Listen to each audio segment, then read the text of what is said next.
आज Mankind pharma का IPO इस साल का अब तक एक बड़ा आईपीओ आज सब्सक्रिप्शन के लिए बंद हो रहा है। उस सारी बारीकियां पैसा लगाना वो टीजर था। क्या मन बन रहा है? देखिए, कंपनी अच्छी है आशीष। पहले मैं एक चीज़ क्लियर कर देता हूं कि मैं हमेशा एक चीज़ बोलता हूं कि एक होती है कंपनी अच्छी है नहीं है, एक होता है स्टॉक अच्छा है या नहीं है।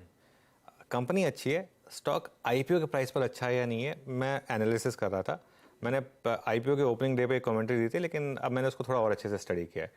पहले मैं कंपनी के जो अच्छे पॉइंट्स हैं वो डिस्कस कर लेता हूँ। सबसे जो बड़ा अच्छा पॉइंट है मैनकाइंड फार्मा का, इंडिया फोकस कंपनी है एंटायरली। 100% रेवेन्यू ऑलमोस्ट इंडिया से आता है, तो यूएस एफडीए का रिस्क नहीं है, क्योंकि जो भी हो रहा है वो इंडिया में हो रहा है, और इंडिया में हम सबको पता है कि इतने रेगुलेशन इतने स्ट्रिक्ट नहीं है, तो उस चीज़ को लेकर एक वो रिस्क नहीं है।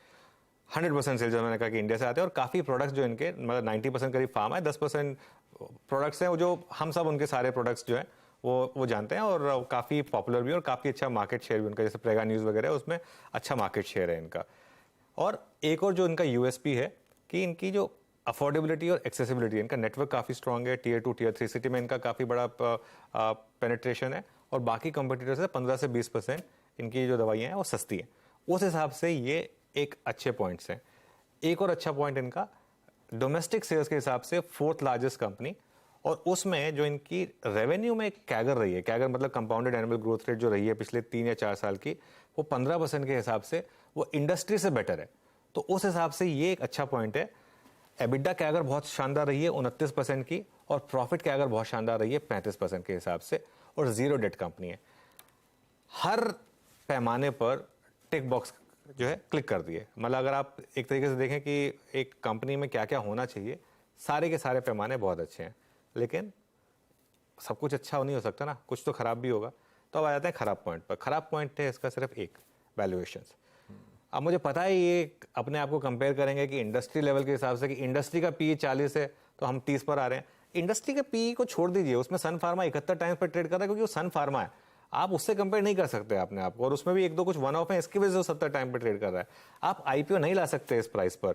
एल्केम को देख लीजिए, एल्केम और एरिस लाइफ से इसकी तुलना होनी चाहिए, क्योंकि ये दोनों क्लोजेस्ट कंपटीटर, डोमेस्टिक फोकस, और उसमें भी एरिस थोड़ी छोटी कंपनी है मार्केट कैप के हिसाब से। जो मार्केट कैप मैनकाइंड सीक कर रहा है वो ऑलमोस्ट सेम मार्केट कैप है जिसपे एल्केम ऑलरेडी ट्रेड कर रहा है। ठीक है, एल्केम ट्रेड कर रहा है 25 टाइम्स पर, और एरिस लाइफ ट्रेड कर रहा है 21 टाइम पर। आप लोगों ने इन्वेस्टर्स के लिए टेबल पर कुछ नहीं छोड़ा, आईपीओ इन्वेस्टर्स के लिए। ये मेरी शिकायत है। बहुत अच्छी कंपनी है, मौका था आपके पास, इस इशू को 10% कम प्राइस कर देते। एक और चीज है, ये पूरा का पूरा ओएफएस है, इसमें कोई ऐसा नहीं है कि पैसा कंपनी में जा रहा है, पूरा का पूरा ओएफएस है, जिसमें प्रमोटर 1 करोड़ शेयर बेच रहे हैं और एक दो पी कंपनी है वो अपना शेयर बेच रहे हैं। आप इसको 50 या 60 रुपए सस्ता कर देते, अपना 100 रुपए सस्ता कर देते, तो एक अच्छी गुडविल मिलती है आपको। और ये अब फिर आप भले कह लें कि सब्सक्रिप्शन लास्ट डे पर आते हैं, लेकिन अब तक स्ट्रगल नहीं कर रहा होता ये उतने सब्सक्रिप्शन के लिए।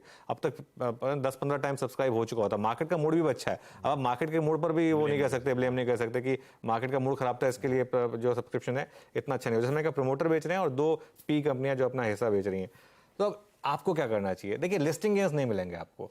अब होने को मार्केट में कुछ भी हो सकता है, लेकिन इस प्राइस पे लिस्टिंग गेन्स नहीं मिलेंगे आपको। लेकिन अगर आप एक लॉन्ग टर्म इन्वेस्टर हैं तो फिर आप पैसा लगा सकते हैं, लेकिन उसके लिए जरूरी नहीं है कि आप आईपीओ में पैसा लगाएं। हो सकता है मार्केट जब वो लिस्ट हो जाए, लिस्टिंग अच्छी ना हो तब पैसा लगा लें, या कुछ करेक्शन आ जाए तब पैसा लगा लें, लेकिन लॉन्ग टर्म में यहाँ पैसा बनेगा, प्रोवाइडेड ये जो कैगर है ये कंटिन्यू करे। अगर अगले 3 साल तक इन्होंने वही ट्रैक रिकॉर्ड दिखाया जो पिछले 3 साल में दिखाया, तो 3 साल में आपका पैसा बनेगा। लेकिन थोड़ा छोड़ दीजिए इन्वेस्टर्स के लिए टेबल पर प्लीज। मर्चेंट बैंकर्स जो होते हैं वो काफी लालची होते हैं, वो अपनी फीस के हिसाब से काम करते हैं। आप थोड़ा सा जो इशू प्राइस करते हैं, और ये मैं सब कंपनियों से कहूंगा, जब भी आप आईपीओ लेकर आते हैं ना, आईपीओ में, और वैसे भी ये आईपीओ नहीं है टेक्निकली, तो ओएफएस है, लेकिन हम आईपीओ इसलिए कहते थे क्योंकि रिटेल इन्वेस्टर को पहली बार पार्टिसिपेट करने का मौका मिल रहा है, इसके लिए इसको लूजली आईपीओ कह देते हैं, वैसे ओएफएस है। लेकिन जब भी कोई वो पैसा लगाता है ना आईपीओ में, उसका मन होता है कि उसको एक लिस्टिंग गेन मिले, प्लस वरना तो लिस्टेड मार्केट में खरीद लेगा ना, तो लिस्टिंग गेन मिलना बहुत जरूरी है। यहाँ मुझे लग रहा है कि लिस्टिंग गेन नहीं मिलेगा, ये मेरी प्रॉब्लम है। कंपनी बहुत अच्छी है, प्राइस बहुत महंगा किया आपने। कंपनी बहुत अच्छी